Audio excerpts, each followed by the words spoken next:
River bed पे 200 से 300 metre तक कोई कंस्ट्रक्शन नहीं होनी चाहिए। और अब देखने में आया है कि बेड तो छोड़िए, रिवर के अंदर भी कंस्ट्रक्शन हो गई है। तो एक तो ये है कि रिवर बेड पे कंस्ट्रक्शन नहीं होनी चाहिए। दूसरी क्या है कि जो गाद है उसके तल बढ़ते जा रहे हैं क्योंकि गाद भरी हुई है। अब गाद को नियमित साफ करना होगा क्योंकि बरसात लगातार आती है, तो जो गाद है उसको नियमित सफाई करना जरूरी है ताकि जो उसकी जल की जो लेवल है वो कंट्रोल में रहे।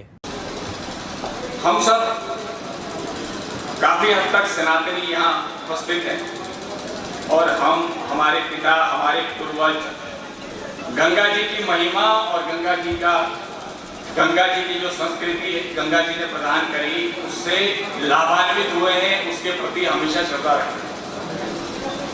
हजारों साल से गंगा जी बह रही है, लेकिन आजादी के पहले भी अंग्रेजों का भी शासन आया, मुगल शासन भी आया, लेकिन गंगा की अविरल धारा में और गंगा की पवित्रता में कभी भी कोई कमी नहीं है। हजारों साल से गंगा जी का पानी आचमन करते हैं। मैं सुबह देख रहा था कि हम घाट पे गए थे पूजा करने गोविंद जी के साथ, तो पहले गंगा जी का पानी आचमन करते थे, कहीं आश्रम में जाते थे गंगा जी के पानी से आचमन होता था, घर में लेके जाते थे गंगा जी का पानी, और जब भी पूजा पाठ होती थी, हमारे घर में सत्यनारायण की कथा होती थी, तो वही गंगा जी के पानी से आचमन करते थे। लेकिन अचानक ऐसा क्या हुआ पिछले 30-40 सालों में कि आज गंगा जी का पानी पीना तो दूभर, गंगा जी के पानी से कृषि को, जीवन यापन करने वाले लोगों को और समाज को गंगा जी का पानी दूषित दिख रहा है और उसका कुप्रभाव आ रहा है। तो कहीं ना कहीं जब हम गंगा को मां मानते हैं तो मां से प्राप्त चीजों को हमने ज्यादा से ज्यादा प्राप्त करने की कोशिश करी और इस कोशिश में हम अपनी मां को ही जख्मी कर लेते हैं। सरकारें बहुत देर से जागती है।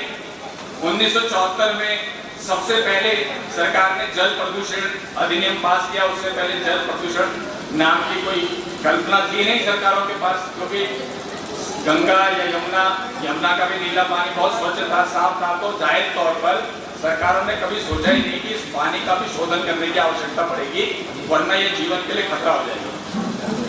और उसके बाद अध्ययन करने में पता चला कि धीरे धीरे गंगा जी में, यमुना जी में या जितनी भी नदियां हैं देश भर में, उनमें धीरे धीरे दूषित होती जा रही है, उनमें वेस्ट मलमूत्र का या जा रहा है। शुरुआत के दौर में ये जो वेस्ट था, जिसको आप कचरा कह सकते हो, वो था घर के किचन का, मलमूत्र का या मिट्टी के साथ जो चला जाता है बरसातों में, वो था। लेकिन धीरे धीरे हम ज्यादा से ज्यादा आधुनिक बनने के चक्कर में बांध बना दिए। बांध बनाने शुरू करे तो गंगा जी के पानी का जो धारा का अविरलता है, जो उसकी निर्मलता है, वो प्रभावित होनी शुरू कर दी। बांध बनने के साथ साथ धीरे धीरे इंडस्ट्रियल वेस्ट जाने लगा। इंडस्ट्रियल वेस्ट के बाद केमिकल वेस्ट जाने लगा। और इस स्थिति में आ गए हम कि गंगा जी का पानी जो निर्मल था वो आज कई बार हाथ पे अगर धो या मुंह हाथ धो तो खुजली सी होने लगती है, कई बार सफेद सफेद सा हो जाता है। हम अपने पानी की, अपने जीवन की जीवनदायिनी नदी है, उसके बिना देश भर में बहुत सारे लोग आज भी दूषित होने के बाद भी इसी पानी पर जिंदा है।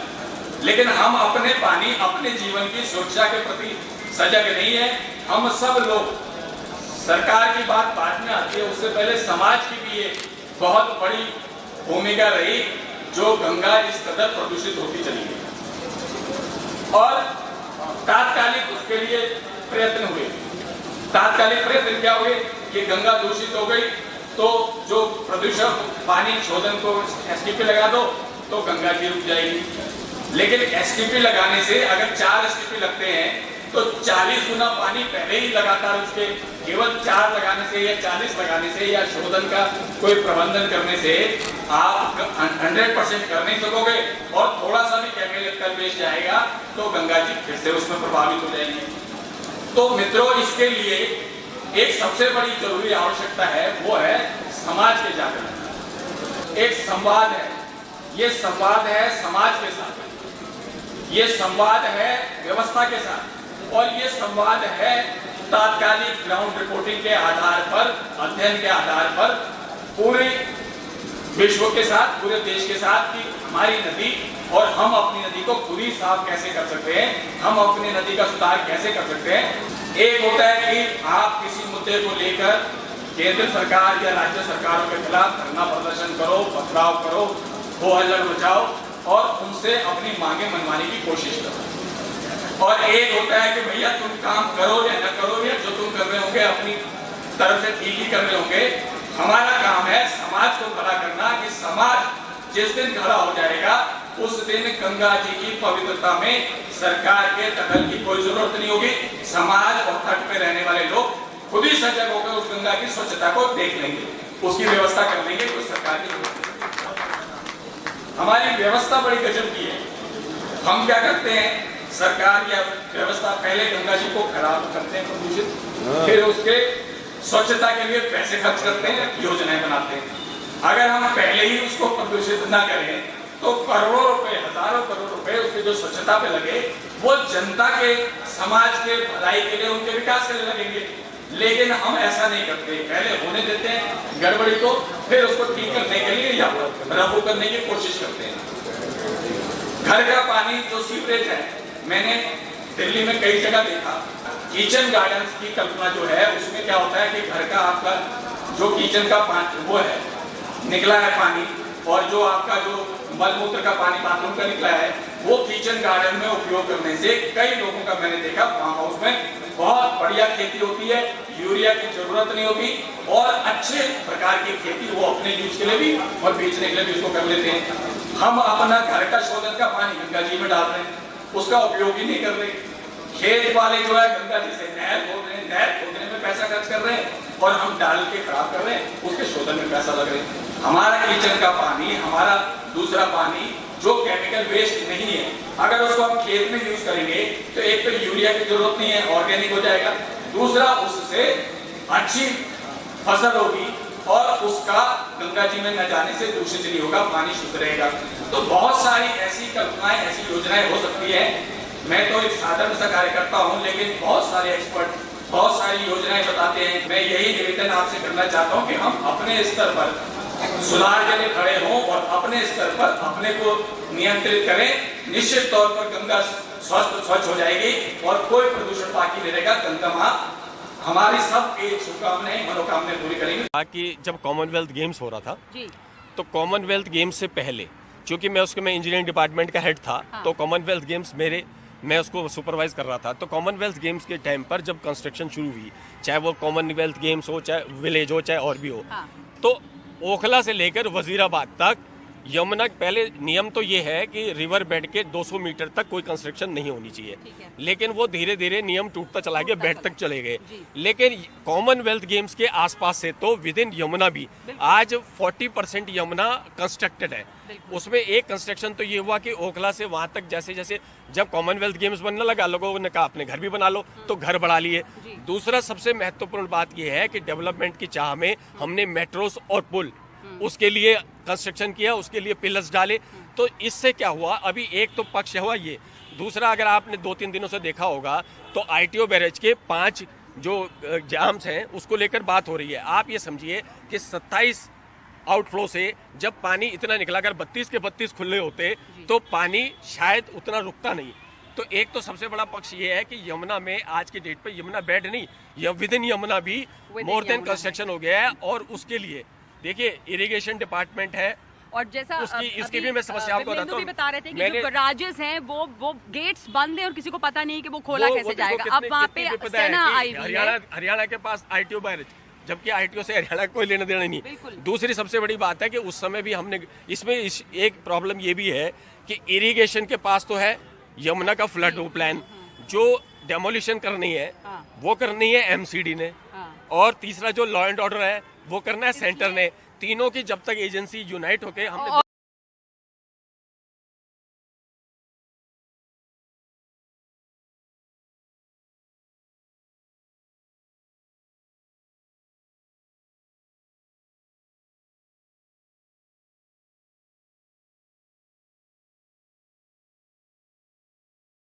तक और सारे इधर ओखला तक जो है सारी जगह आबादी है, और आबादी केवल यमुना के साथ नहीं है, यमुना के अंदर भी है।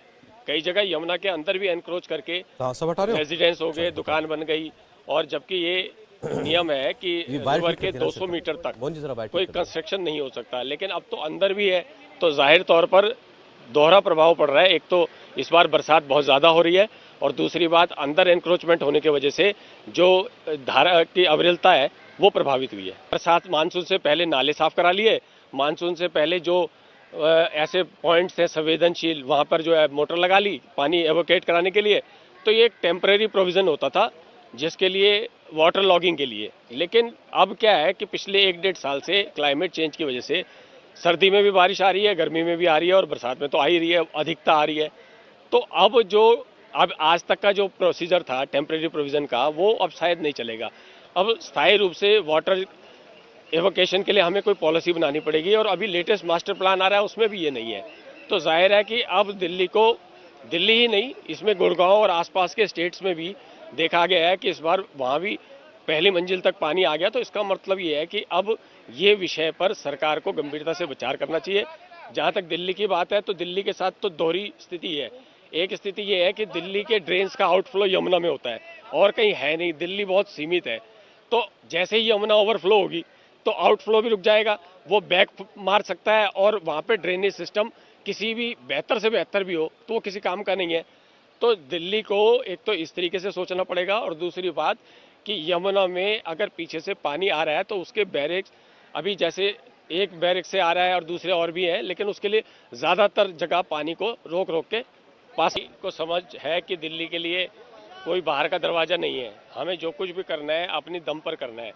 तो एक तो क्या है कि जैसे हमारा ये लुटियंस जोन है, एनडीएमसी एरिया है, वीआईपी एरिया है, ये ब्रिटिश काल का बसा हुआ है, और यहाँ काफ़ी एरिया में आज भी, और पूरा ये 4 दीवारी शहर भी जिसको वर्ल्ड सिटी कहते हैं, ये सारे एरिया में जो ड्रेनेज सिस्टम है, जो पाइपलाइन है सीवर की, वो 70, 80, 90 साल पुरानी है।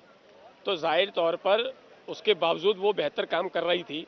तो एक तो उनको बदलने की आवश्यकता है, और दिल्ली भर में पूरे तौर पर मैंने जो अपने दौर में देखा कि औसतन 6 इंच की जो है पाइपलाइंस हैं, और मैं समझता हूं कि आज की पॉपुलेशन के हिसाब से 6 इंच की लाइन तब जल रही थी जब दिल्ली की जनसंख्या 20-25 लाख थी, आज 2 करोड़ पार कर रही है। तो एक तो उसको अपलिफ्ट करना होगा। दूसरी बात यह है कि अब दिल्ली में ट्रंक सीवर का जो है चलन बढ़ाना होगा, क्योंकि बड़े काम के लिए बड़ी स्थिति चाहिए। तीसरी सबसे बड़ी स्थिति क्या है कि हम जो है निर्भर है यमुना पर, कि हमारा ड्रेनेज, रेगुलर ड्रेनेज जो है यमुना में जाएगा और उससे हम राहत महसूस करेंगे।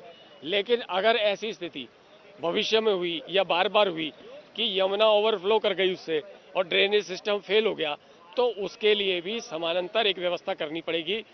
और अभी एक सबसे बड़ी स्थिति क्या है कि दिल्ली में जो रेनी वाटर ड्रेन है वही सीवर के लिए भी यूज होती है, और वो 4 फुट की है। साल भर वो उसमें कुछ ना कुछ जमता रहता है। मानसून से पहले थोड़ी बहुत सफाई हुई भी तो रेगुलर सीवर पास हो रहा है, डेली हो रहा है, तो इसलिए उस सफाई का कोई ज्यादा मायने नहीं रहते।